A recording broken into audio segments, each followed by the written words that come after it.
ঘাটগুলো বানানো হয়েছে দেখে নাও, খুব সুন্দরভাবে কিন্তু ঘাটগুলো বানানো হয়েছে। জয়দেব আছেন, ইনি জয়দেব, কবি জয়দেব, মা পদ্মাবতী জয়দেবের স্ত্রী। আর জয়দেবের সাইড দেখে নাও, প্রচুর মূর্তি বানানো হয়েছে। বড় মা কালী, আর এখানে একটা ছোট্ট মতো, এই দেখে নাও। আর এই ব্রিজটা দেখে নাও, খুবই সুন্দর বানানো হয়েছে। আর এই রাস্তাতে এত পরিমাণে ভিড় হবে যে কিছু বলার নেই। এই লাইনে দেখে নাও প্রচুর আশ্রম রয়েছে, আশ্রমগুলো তৈরি হচ্ছে, এখানে থাকার জন্য কোনো রকম অসুবিধা হবে না। আজকে আমি চলে এসেছি জয়দেব কেন্দুলি মেলা। আজকে তারিখ হচ্ছে 11ই জানুয়ারি এবং 14 তারিখে মকর সংক্রান্তি পড়ছে। এই মকর সংক্রান্তির দিনে জয়দেব কেন্দুলি মেলায় লক্ষ লক্ষ পুণ্যার্থীর কিন্তু ভিড় হবে এবং মকর সংক্রান্তির দিনে অজয় নদীতে স্নান করবে। আজকে আমরা চলে এসেছি জয়দেব কেন্দুলি মেলাতে প্রিপারেশন দেখাতে। অলরেডি মেলা বসে গেছে, সমস্ত কিছুটাই তোমার সাথে শেয়ার করবো। আর এখনো পর্যন্ত যারা চ্যানেলটি সাবস্ক্রাইব করনি তারা চ্যানেলটি সাবস্ক্রাইব করো, লাইক করো, শেয়ার করো। 2025 সালে তোমাদের জয়দেব কেন্দুলি মেলা ঘুরে। আমি এখন যে জায়গায় দাঁড়িয়ে আছি সেটা হচ্ছে পার্কিং এরিয়া, দেখে নাও এটা হচ্ছে পার্কিং এরিয়া।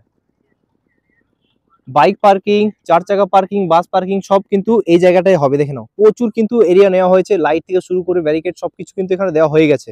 এই এরিয়াটা হচ্ছে পার্কিং এরিয়া। তারপর সরাসরি এই রাস্তায় চলে গেলে আমরা পৌঁছে যাব মেলাতে। আর দেখে নাও মেলার প্রস্তুতি অলরেডি চলছে। মিষ্টি দোকানগুলো অলরেডি বসে গেছে, এখানে মিষ্টি দোকানগুলো হয়ে থাকে। আর আমরা কিন্তু সরাসরি এই সাইডে চলে যাব। দেখেন এই যে নদী ধারে ঠাকুরগুলো বানানো হয়, এগুলো রং চলছে, দেখে নাও রং অলরেডি হয়ে গেছে। এখানে একটু মতো হয়েছে মা কালীর, খুব সুন্দর লাগছে দেখতে, দেখে নাও। আর এখানে তো দুটো মা কালী ঠাকুর দেখতে পাচ্ছি, দুটোই রং হয়ে গেছে, আরও এর উপর রং হবে। আর আগে একটা বড় মা কালী দেখতে পাচ্ছি, আর দুটো সাইডে কিন্তু প্রচুর আমরা মূর্তি দেখতে পাবো মেলার সময়। এখন আমরা নদীর রাস্তা দিয়ে যাচ্ছি, আর এটা কিন্তু মেলার সময় ব্রিজটা করা হয়। দেখে নাও এখানে একটা মূর্তি রয়েছে, এটা রং হবে। আর নিচে রয়েছে মহাদেবের একটা জ্যোতির্লিঙ্গ, এখানে জয়দেব ঠাকুরকে বানানো হয়েছে। এ হচ্ছে জয়দেব ঠাকুর। কেন নদীর জল, লক্ষ লক্ষ পুণ্যার্থী কিন্তু এখানে স্নান করবে। আর ব্রিজে দেখে নাও প্রচুর মূর্তি রয়েছে, এখানে একটা মা কালীর মূর্তি, আগে দেখতে পাচ্ছি জয়দেবের মূর্তি।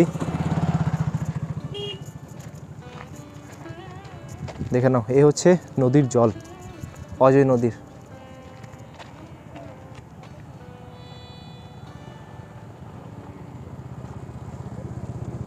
আর এই ব্রিজটা দেখে নাও খুবই সুন্দর বানানো হয়েছে। আর এই রাস্তাতে এত পরিমাণে ভিড় হবে যে কিছু বলার নেই, লক্ষ লক্ষ কিন্তু পুণ্যার্থীরা কিন্তু এই রাস্তায় আসা যাওয়া করবে। আর এই হচ্ছে অজয় নদী, দেখে নাও এই হচ্ছে অজয় নদীর জল। আর দেখে নাও এখানে ঘাটগুলো কিন্তু ভাগ করা হয়েছে। আর প্রথম ভিডিওতে আমি তোমার দেখেছিলাম ওখানে কিন্তু জিসিবি নিয়ে কাজ চলছিল, সেই জলটা কিন্তু আবার এই সাইডে আসছে। ঠিক এগুলোতে স্নান করা হবে। আর ঘাটগুলো কিন্তু বানানোর কাজ চলছে, দেখে নাও ওখানে কিন্তু ঘাটগুলো অলরেডি বানানো হয়ে গেছে, 3টে ঘাট ওখানে বানানো হয়েছে। আর এই সাইডে কিন্তু স্নান করতে পারো তোমরা মকর সংক্রান্তির দিনে। নদীতে দেখে নাও ঘাটগুলো কিন্তু খুবই সুন্দর বানানো হয়েছে। এখানে আমি 4টে ঘাট দেখতে পাচ্ছি, 4টে ঘাটে কিন্তু খুবই সুন্দর বানানো হয়েছে। আর এখানেও কিন্তু একটা ঘাট রয়েছে, দেখে নাও এগুলো বানানো হয়েছে। এই দেখুন একটা ঘাট রয়েছে, এই ঘাটে কিন্তু তোমরা মকর সংক্রান্তির দিনে স্নান করতে পারো। তাছাড়া এখানে দেখে নাও লাইট লেগে গেছে অলরেডি, লাইটের সব কিছু লেগে গেছে। এই দেখো ঠাকুরের রং চলছে।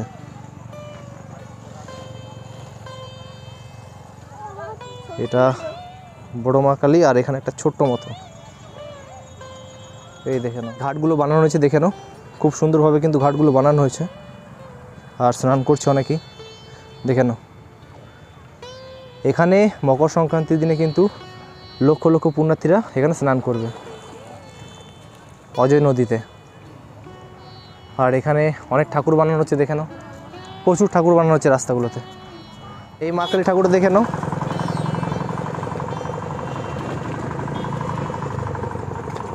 এই রাস্তায় পা রাখার জায়গা হবে না, এত পরিমাণে ভিড় হবে মকর সংক্রান্তির দিনে, প্রচুর ভিড় হবে প্রচুর। আর জয়দেবের সাইড দেখে নাও প্রচুর মূর্তি বানানো হয়েছে, এখানে একটা মাতার বানানো হয়েছে, এখানে মহাদেবের একটা মূর্তি বানানো হয়েছে, দেখেন প্রচুর। এটা জয়দেবের মূর্তি বানানো হয়েছে, এখানে প্রচুর মূর্তি বানানো হয়েছে, দেখে নাও জয় মা তারা। আর এই ঠাকুর দেখে নাও কত বড় সড়ো বানিয়েছে, দেখতে তো ভালোই লাগছে, রং করলে আরও সুন্দর লাগবে। আশ্রমগুলো অলরেডি তৈরি হয়ে গেছে, এখানে তোমরা থাকতে পারো ফ্রি অফ কস্টে, কোনো রকম টাকা পয়সা লাগবে না এখানে থাকার জন্য। আর এই সাইডে রয়েছে মেলাটা, দেখে নাও এই সাইডে মেলা রয়েছে, আর এই সাইডে সমস্ত আশ্রমগুলো রয়েছে, প্রচুর আশ্রম রয়েছে প্রচুর। এই লাইনে আশ্রম রয়েছে, এই লাইনে আশ্রম রয়েছে প্রচুর আশ্রম। আর এখানে রয়েছে মেলাটা। এই লাইনে দেখে নাও প্রচুর আশ্রম রয়েছে, আশ্রমগুলো তৈরি হচ্ছে। এখানে থাকার জন্য কোনো রকম অসুবিধা হবে না, এখানে থাকতে পারো তোমরা। দেখে নাও খুব ভালো ভালো কিন্তু আশ্রম তৈরি হচ্ছে। দেখে নাও ওই যে ব্রিজটা দেখতে পাচ্ছি, ব্রিজটা পর্যন্ত কিন্তু আশ্রম তৈরি হচ্ছে। আর এটা কিন্তু খুবই সুন্দর লাগছে দেখতে। দেখে নাও এই আশ্রমগুলো থাকার জন্য কিন্তু কোনো রকম টাকা পয়সা লাগে না, ফ্রি অফ কস্টে কিন্তু তোমরা থাকতে পারো। প্লাস কীর্তন হবে, কীর্তনের সাথে সাথে তোমরা কিন্তু থাকতে পারো এখানে।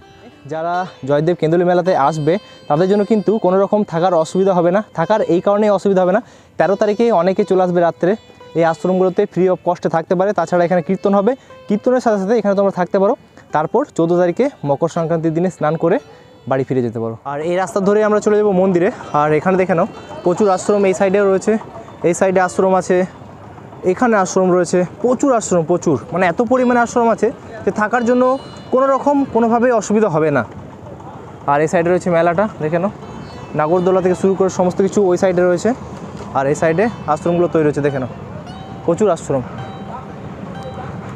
এই সাইডে কত আশ্রম রয়েছে দেখে নাও। এই সাইডে শ্মশান রাস্তাটা চলে যাচ্ছে, এইদিকে কিন্তু প্রচুর আশ্রম। তাছাড়া এইদিকে মেলাটা তোমাদের বললামই। আর এখন আমরা সোজা রাস্তা ধরে চলে যাচ্ছি মন্দিরের সাইডে, জয়দেব কেন্দুলি মেলা 2025। এখন আমরা মন্দিরে চলে এসেছি, দেখে নাও এই হচ্ছে মন্দির। আর মন্দিরে কিন্তু খুব পুরনো মন্দির একটা। আর এখানে দেখে নাও ব্যারিকেডগুলো রাখা হয়েছে। মন্দিরের বাইরে কিন্তু প্রসাদ পাওয়া যাচ্ছে, প্রসাদ নিয়ে মন্দিরে পুজো দিতে পারো। তাছাড়া মন্দিরের ভিতরেও কিন্তু প্রসাদ পাওয়া যাচ্ছে।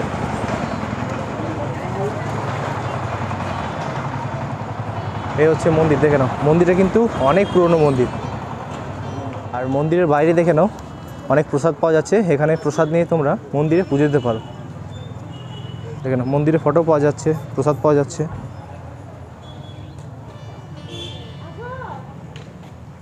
আর এই হচ্ছে মন্দিরের ফটো, দেখে নাও বই পাওয়া যাচ্ছে, প্রসাদ এখানেও সেমভাবে এখানেও রয়েছে। মেলা হয়েছে আপনার বলতে জয়দেব দিকবন্ধু রচনা করতেন। রচনা করতে করতে আপনার জয়দেব লিখেছিলেন যে সরগর খন্দর মমু শিরসি মন্দনম দেহিবত পল্লব উদারম, যে লেখাটা বলছি ওই লেখাটা আপনার জয়দেব লিখবো করে আর লিখতে পারছি না, এর জন্য যে আমি রাধাচরণ কৃষ্ণের মস্তকে কি করে দিই, সে তার জয়দেব নিজের হস্তে লিখতে পারছে না। যখন লিখতে পারলাম না তখন পদ্মবতীকে বলল যে আমি আজকে প্রতিদিন কাতুয়া স্নানে গেছেন, বললেন আমি স্নানে চললাম কাতুয়াতে। উনি স্নানে যখন গেলেন তখন জয়দেবের বেশ ধরে শ্রীকৃষ্ণ নিজে এলেন, নিজে এসে নিজের হস্তে লিখে দিলেন দেহিবদ পল্লব উদারম।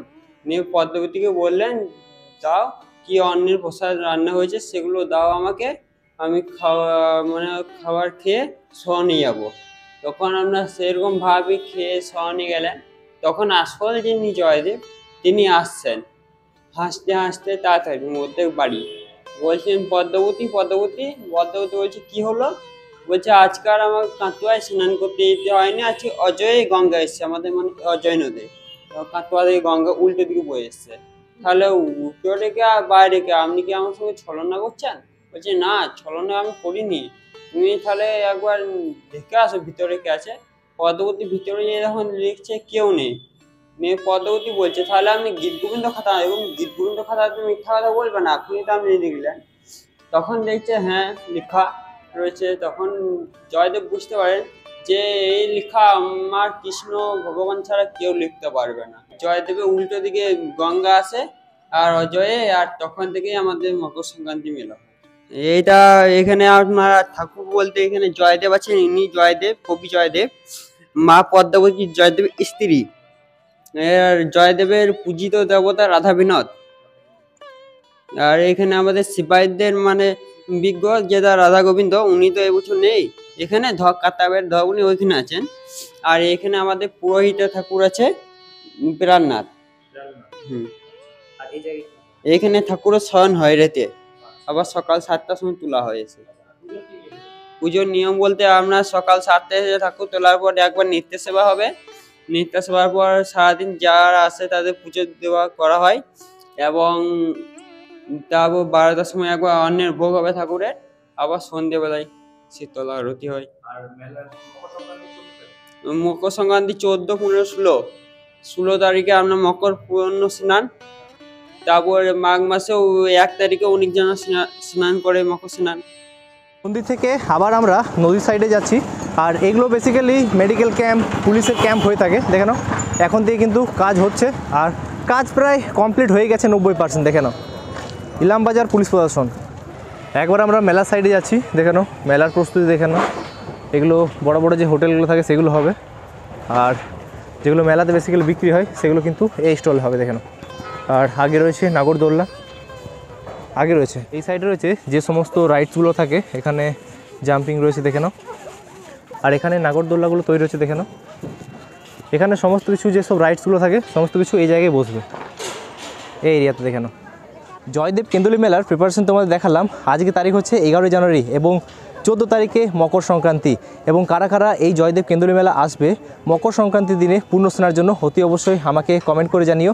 আজ হচ্ছে 11 তারিখ, 12 তারিখে ভিডিও পোস্ট হবে এবং 13 তারিখ থেকে কিন্তু ভিড় শুরু হয়ে যাবে এই জয়দেব কেন্দুলি মেলা চলবে 14, 15, 16, 17 তারিখ পর্যন্ত কিন্তু মেলা চলবে। বাকি আরও এক্সট্রা মেলা থাকে। কিভাবে আসবে, যদি তোমরা দুর্গাপুর দিক থেকে আসতে চাও তাহলে বাসে করে খুব সহজে কিন্তু তোমরা চলে আসতে পারো জয়দেব কেন্দুলি মেলা, এবং যদি তোমরা বীরভূম সাইড থেকে আসতে চাও তাহলে কিন্তু বোলপুর থেকে বাস পেয়ে যাবে, খুব সহজে তোমরা চলে আসতে পারো। বাইরে থেকে যারা আসবে তাদের কিন্তু সবচেয়ে সুবিধা হয়ে যাবে দুর্গাপুর রেলওয়ে স্টেশন, সেখান থেকে খুব সহজে কিন্তু তোমরা চলে আসতে পারো। ভিডিওটা কেমন লাগলো কমেন্ট করে অতি অবশ্যই জানিও। যদি ভালো লেগে থাকে চ্যানেলটি সাবস্ক্রাইব করো, লাইক করো, শেয়ার করো। তা আসছি কোনো নতুন ভিডিও নিয়ে। এখন এই পর্যন্তই, বাই বাই।